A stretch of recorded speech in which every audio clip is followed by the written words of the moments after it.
అవును. గీతంలో చదువుదాం, నారాయణలో చదువుదాం అనుకుంటున్నారా? కాటూరిలో చదువుదాం, అదేది పెనమనేనిలో చదువుదాం అనుకుంటున్నారా? గత్యంతరం లేనప్పుడు అక్కడికి పోతున్నారు. ఇక్కడ ఫస్ట్ సీట్లు ప్రయారిటీ దక్కక ఇక్కడ సీట్లు లెక్క ఆర్థిక స్తోమత ఉంటే అటు వెళ్తారు ఖచ్చితంగా. అంతే. అంటే ఏంటి అక్కడ ఏమర్థమవుతుంది నీకు బేసిక్ గా? ప్లస్ ఒక డాక్టర్ గారు, నేను నిన్న పీపీపీ వీడియో చేశాక అమెరికా నుంచి ఒక ఆయన మాట్లాడారు అనమాట. ఇక్కడ గుంటూరు మెడికల్ కాలేజీలో చదివి డాక్టర్ అయ్యి అమెరికాలో వెల్ సెటిల్డ్ అయిన ఆయన అనమాట. ఆయన చెప్తున్నారు, ఇవాళ ఎందుకు ఆలోచించలేకపోతున్నాం మనం? ఓకే, ప్రైవేట్ కాలేజీలు ఎక్కువ కావాలంటే ఇవ్వమనండి, తప్పేం లేదు. గవర్నమెంట్ కాలేజీల వరకు గవర్నమెంట్ కట్టు ఉంచేయండి. పీపీపీ ఎందుకు? దాన్ని ప్రైవేట్. పీపీపీ అంటే దట్ ఇట్ సెల్ఫ్ ప్రైవేట్, అంతే.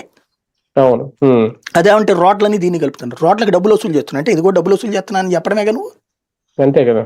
అదేదో 20% 30% పేదలకు ఇచ్చేది నాకు అర్థం కాలేదు. అదివరకు అపోలోను ఇట్లాంటి వాళ్ళకి హైదరాబాద్ లో హాస్పిటల్కి భూములు ఇచ్చినప్పుడు ఇట్టాగే చెప్పారు, 20% 30% పేదలకు అని చెప్పి, అందుకని తక్కువకి ఇస్తున్నాం అన్నారు.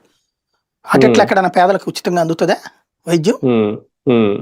ఆరోగ్యశ్రీ వచ్చాక ఉచితంగా అందింది అన్ని హాస్పిటల్. ఇక్కడ ఏమిటది దారుణం? ఎందుకు మనం మోసం చేస్తున్నాం పబ్లిక్ ని? తెలీదా మనకి దానివల్ల జరిగే నష్టం?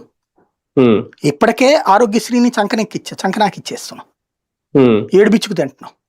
రెండోది నువ్వు ఈ గవర్నమెంట్ కాలేజీలు కూడా, గవర్నమెంట్ వచ్చే కాలేజీ